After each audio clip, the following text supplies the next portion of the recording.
Bonjour Mathieu Noël. Bonjour à tous. Noël s'en mêle. Emmanuel Macron présentera aujourd'hui ses orientations en matière d'intelligence artificielle.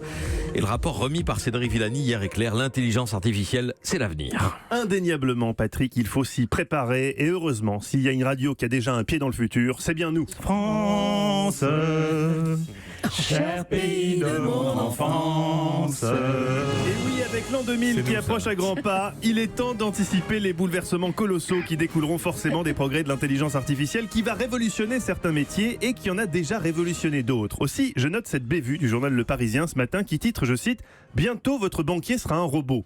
La preuve qu'ils n'ont jamais rencontré Yves Choulard, mon conseiller clientèle Crédit Mutuel. Il saurait que la révolution est déjà en marche et que les banquiers sont déjà des robots. Alors techniquement, le rendu est très réaliste, chemise Célio non cintrée, mocassin en sky, cravate fantasy pop art avec mosaïque représentant la Joconde version Andy Warhol. Ouais. On a vraiment l'impression d'être face à un banquier. Pas de mépris. C'est quand il parle qu'on réalise la supercherie. Surtout que question intelligence artificielle, la technologie embarquée à bord du Choulard est encore balbutiante. Avez-vous songé à ouvrir une assurance vie? Non merci monsieur Choulard. Avez-vous songé à ouvrir une assurance vie multi-support? Non plus. Avez-vous songé à ouvrir une assurance vie euro-croissance indexée sur notre fonds Eurissima Plus? Non plus. Avez-vous?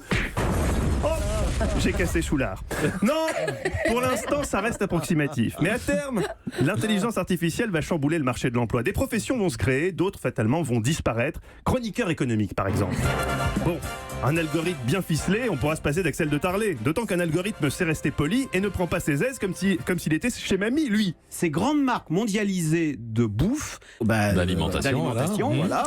J'allais dire de malbouffe, en fait. Autre profession menacée par les redoutables progrès de l'intelligence artificielle, horloge parlante. Julie le sait, elle doit se diversifier, embrasser la modernité. Or, pour ce qui est d'embrasser la modernité, avec notre nouveau jeu interactif pour gagner des vacances au Cap-Vert, on est bien.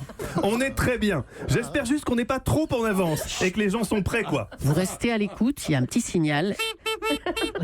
Et à ce moment-là, on vous explique comment jouer. Et il suffit d'écouter Europe 1 ce matin et de guetter notre signal. Il y a un signal à chaque fois. Ah! Vertige de la modernité. Ça a de la gueule, hein, Patrick? C'est Broadway. Enfin, s'il y a un métier qui va subir de plein fouet la concurrence de l'intelligence artificielle, c'est évidemment présentateur météo. J'ai l'impression que ça y est, c'est foutu.